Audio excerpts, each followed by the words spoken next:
د چکنور ملا صاحب د ازادۍ خپلواکۍ او تر ټولو یو مخکښ مبارز او مجاهد او دا موږ اورېدلي چې لالپوره په بیړو پوره ختیځ کې د علم پوهې کلتور او ادب په نوم باندې یادېږي خو د دې سره په خوا کې د توري ننګیالي هم لري کوم د اډي اخوندزاده صاحب را یاد کو ک عبدالوکیل خان نورستاني را یاد کو ک مل خان دریا خان نو دا سلسله زموږ نه ډیره زیاته اوږده کېدلی شي د چکنور ملا صاحب د پلار نه یتیم پاتې کیږي او د ډیر ور کوټوالي کې د جمعات سبق ته د مور د خوانه لګل کیږي او کله چې د ځوانيږي نو د هندلوي وچې ته سفر کې تر څو مروجه علوم او نړۍ وګوري چې په کوم لور روانه ده د الته علم زکه ژبه زکه کلتور زکه د نړۍ او د نړیوالو سره آشنا کیږي او بل اخره د بیت خپل کلی ترازی او خپل کلی ته چې راځي د الته د درس د تدریس او د سره ورته د روحانيت سلسله شروع کړي دا ډیره زیاته معلومه ده موږ تاسو ټول ته چې دا د نجم الدین اخوندزاده د ستر عالم فاضل او مجاهد سره د روحانيت ګونډه وهي او دا غین خپل ذکر اذکار او دا سلسله شروع کړي کله چې چکنور ملا صاحب بیت خپل کلی ولست راځي او دلته پات کیږي نو دلته د قوم روغي جوړي ټوله د پوري پرده حل کیږي او خلک په درا ټولېږي نو همدغه د چې دلته د چکنور ملا صاحب د روحاني شخصیت سره ولسی شخصیت هم ډیره زیاته وده کوي او ولس په دې راټولېږي او ولس په دې اعتماد کوي د ولس ارامات ګوډه د ملا صاحب په غاړه پرتې او کله چې د فیصله کوي نو د قضا لکه د قضا اخیری فیصله د دې لپاره نو په دې سلسله کې د خپل ډېری په خیری چې هغه ولسی ریخي دي چې هغه د روحانيت ریخي دي په خپل ولس او په قام کې زغلي او د بد مرغه کله چې انګريزان په دې خبره زړه لند وای مزه کې دا راپور به زمونږ ډیر وګديږي بیا به تاسو ستړي کله چې انګريزان په دې خبره باندې راځي نو تر ټولو مخکخانو کې یو د چکنور ملا صاحب دی چې د غزا اعلان کوي او د په دې خپل قوم راټولېږي ولس راټولېږي او د دې غږ ته لبیک وای په دې سلسله کې راځي چې د چکنور ملا صاحب د لمسی خاغلی الحاج میرویس چکنوري خبري واورو امیر محمد مولا صاحب چې په چکنور مولا صاحب شهرت لري د اختر محمد مولا صاحب زوی دی د زیږیدو ثابت نیټه نه ده معلومه البته موصوف د خپل وفات په کال باندې خپل عمر 3.5 کاله ذکر کړو دا چې چکنور مولا صاحب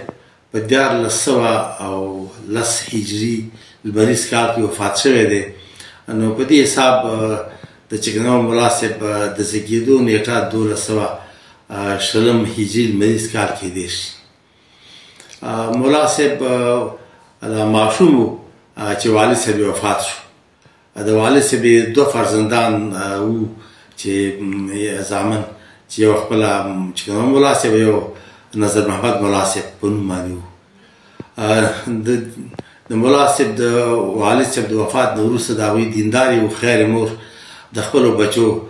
تربیت ته ډېره پاملرنه وکړه او دا چې موري د یو عالم سره د متقي او پارسا عالم سره په زوجیت کې څو کاله تېر کړي نو کوم مسایل چې ورته معلوم او کومې دیني رښتیانۍ کیسې چې ورته معلوم یا به بچو ته کولې او د بچو د علم سره د بچو ترغیب او تشویق زیاتاوه هماغه و چې مولا صاحب چې د سبق د زده کولو جوګه وګرځېده نو لومړی حرکت یې د باسول کلي طرف ته وکړ باسول کې د مولانا وسیم ګل صاحب رحمت الله علیه په نوم باندې مشهور او معروف او جید عالم او په تدریس کې خاصه ملکه لرله مصنف هم او د هغه سره یې څو کاله تېر کړه د هغه د توجه وړ وګرځېده چونکې ملا صاحب یو ډېر باادبه او ذهین ذکي معصوم نو هغه ته ډېر ګران کوزي پښتونخوا ته او د هند نیمې وچې کې خپل اسباق تکمیل ته ورسوي. د خپل استاد نه اجازه وغوښته او د هغوی په دعا باندې هغه رخصت کړه. خو لومبیا د هډې کلي ته لاړ. هلته د وخت ستر داعي او عالم او مرشد او غازي ملا نجم الدین اخوندزاده رحمت الله علیه حضور ته ورغی. هغه څو ورځو کې د چکمه ملا صاحب په ذات کې څه خاص صفات مشاهده کړل. نو محدود اوراد او وظایف یې ته ورکړه او د هغې نه بیا ورته رخصت ورکړي چې خپل علوم تکمیل کړه. چکمه ملا صاحب څه وخت په کوزه پښتونخوا کې او څه بیا د هند نیمه وچه کې د مختلفو استادانو نه اسباق حاصل کړه. هغه وخت راورسېد چې چکمه ملا صاحب هغه مروجه علوم یې سرته ورسول، خپل هېواد ته راستون شو او بیا د هډې صاحب رحمت الله علیه حضور ته ورغی. هډې صاحب د هغوی په لیدو باندې د ډېرې خوښۍ اظهار وکړ او بیا ورته څه ښوونې وکړې او رخصت یې کړې. چې کوم ملا صاحب چې ورته راغی په لږ وخت کې د چې کوم ملا صاحب نوم او شهرت د شمال طرف ته د مومندو د غره مومندو طرف ته ورسېد او جنوب طرف ته د شینوارو ساحې ته ورسېد. د چې کوم ملا صاحب ژوند په دریو چارو امورو کې خلاصه کېدی شي په لنډه باندې، چې یو هغه د تزکیې او د تصوف سلسله وه. دا و د چې کوم ملا صاحب د ژوند هغه ډېره لنډه خلاصه چې ما راجمع کړه. دغه نور د هغه د په ژوند باندې خو ډېرې خبرې کېدی شي او شوي دي، په یو لیکل به شوي دي. دغه یو څو لنډ معلومات ستاسو لپاره. ښه، راځئ د هېواد د سیاسي او فرهنګي شخصیت استاد مزمل صاحب خبرې واورو چې د چکنور ملا صاحب پاک له څه وایي. 15 مهم محاورونه اثر لري. چکنور ملا خو یو د اډې صاحب د مریدانو نه و چې دغه د پیرۍ او مریدۍ سلسله په تدریج ځي د سوات لوی عالم ته مولانا عبدالغفور ته چې علم او طریقت دواړه پکې په یو ډېر حسین انداز هماهنګ او همغږي شوي دي او د افغانستان شرقي منطقه لله الحمد د دې سلسلې په نتیجه کې د دین فهم ډېر اوچت ده. ځکه اوچت ده چې په افغانستان کې چې وروسته د ظاهر خان په وخت کې کوم د لیک او لوست او د علم مخکښان راغلل، هغه په همدې بستر کې وو، که مولانا خادم وو، که مولانا ابراهیم وو، که الفت صاحب وو، که صدیق خدا رښتین وو. همداسې د اډې ملا صاحب مازونان چې په ټولو کې ډېر مخکښ چکنور ملا صاحب وو، دوی د همدغه طریقت او علم د هماهنګۍ په نتیجه کې دغسې یو ماحول جوړ کړ چې چکنور ملا د دې سلسلې یو مخکښ مجاهد عالم و. دویم تاثر حقیقت خبره دا ده چې د پیرخان مبارزې په دې منطقه کې خپل اغیز درلوده په علمي انداز او د علم د تجدد په لحاظ هم. او دریم تاثر چې چکنور ملا او ماحول او بلکې شرقي منطقه متاثره ده د خوشحال خان مبارزې دي. خوشحال خان او چې تقریبا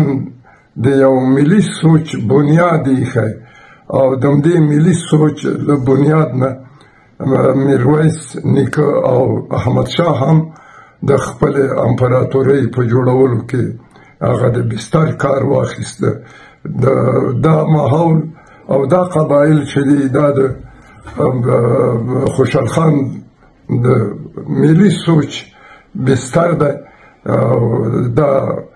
یو بل تاثر و چې چکنور ملا په دغسې یو بستر کې پیدا شوی و. او دریم یې دا چې څلورم یې چې چکنور ملا په خټه مومند ده او مومند قوم په پښتنو قبایلو کې تر ټولو معتدل فرهنګي او د پښتني کلتور د نگانه او د پښتني کلتور د نگانه مومند قبایل اوچت قبایل دي په منطقه کې د دوی پریکړه او د دوی اتحاد همیشه اتحادي مومند قبایل چې موږ ته د رحمان بابا غوندې او د حمید بابا غوندې شخصیتونه پریښي چې د پښتنو په رسمي ژبه کې د مومند لهجه او د مومند د قوم ډېر ارزښتونه منعکس شوي دي. د انګریزي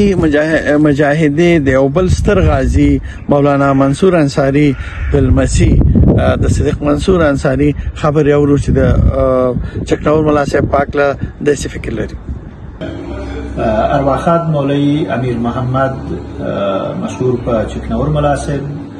د هیواد او سیمې د خپلواکۍ او استقلال هغو مخکښو مبارزینو غازیانو مجاهدینو چې د سیمې او نړۍ د نورو مخکښو علماو مجاهدینو او مبارزینو سره په ګډه د یو ستر او لوی تحریک پر مټ وکړای شو د افغانستان سیمې او نړۍ ډیرو ایل شوو قومونو او ملتونو ته د ازادۍ او خپلواکۍ درس ورکړي. هغه د افغانستان د ډیرو مشهورو مجاهدینو لکه نجم الدین اخوندزاده یا هډې ملا صاحب، ارواخاد مولوي محمد اسرائیل یا پیښوري ملا صاحب، ارواخاد د ترمزو حاجي صاحب، دغه راز ای پی فقیر او ترڅنګ د امیر امان الله خان، سردار نصر الله خان او عنایت الله خان او محمود طرزي او تر هغوی پخوا د غازی وزیر محمد اکبر خان، غازی محمد جان خان، سردار محمد ایوب خان او نورو پر پل قدم کېښود او د هندوستان د نیمې لویې وچې د ازادۍ د تحریک او د انقلاب امام حضرت مولانا محمد قاسم نانوتوی د دیوبند دارالعلوم له درسګاهې هم زده کړې کړې وې او د حضرت مولانا شیخ الهند مولانا محمود الحسن، مولانا محمد میا منصور انصاری، مولانا عبیدالله سندی او مولانا حسرت موهانی او مولانا ابوالکلام آزاد د ازادۍ د تحریکونو له ملګرو. د هیواد د یو نومیالي ژورنالیست سردار شاه زلمي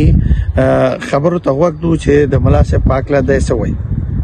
وخت د انګریزي ښکېلاکګرو سره د غزاګانې کړي دي چې په 1915 میلادي کال غزاګانې چې د لر پښتونخوا په باجوړ او په تر شب قدر ډیرې په دغه ساحو پورې و د انګریزانو په خلاف جنگېدلې ده، غزاګانې کړي دي، خلک راټول کړي دي او یو فوق العاده د انګریزانو په خلاف په تحریک کې غوښنه ونډه درلوده او ډیر مؤثر تمام شوی دی. د سیاسي او پوځي چارو کارپو جنرال نیازی صاحب سوي راځي د دې خبر ته وښو. ننګرهار یعنی د ننګونو وطن، ننګرهار د افغانستان په ختیځ کې یعنی د شرقي دروازې په نوم هم یادېږي. ننګرهار په خپل تاریخ کې یعنی د افغانستان په تاریخ کې ننګرهاریانو ډېرې سترې کارنامې پرېښې دي. د ننګرهار ولسونو او مشرانو تل د افغانستان په ازادۍ کې که هغه د انګریزانو سره جګړې وي او بیا وروسته د شوروي اتحاد سرې لښکرې وې، وروسته بیا هم د دوی کورنۍ چې د زوی سناتور غلام نبي خان دی هغه هم د روسانو سره د سرو لښکرو په وړاندې په جګړه کې برخه اخیستې ده او هغه خپل وطني او جدي دین ادا کړی. د ننګرهار د ولایتي شورا پخوانی وکیل ډاکټر کبیر شینواری سوی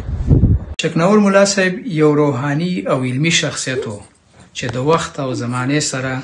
دا ډیر یاد او نامتو سړی و. څو وخت چې اشغالګرو انګریزانو په دې خاور او سیمه حمله وکړه او تیری وکړ، لکه څنګه چې ټول افغان قوم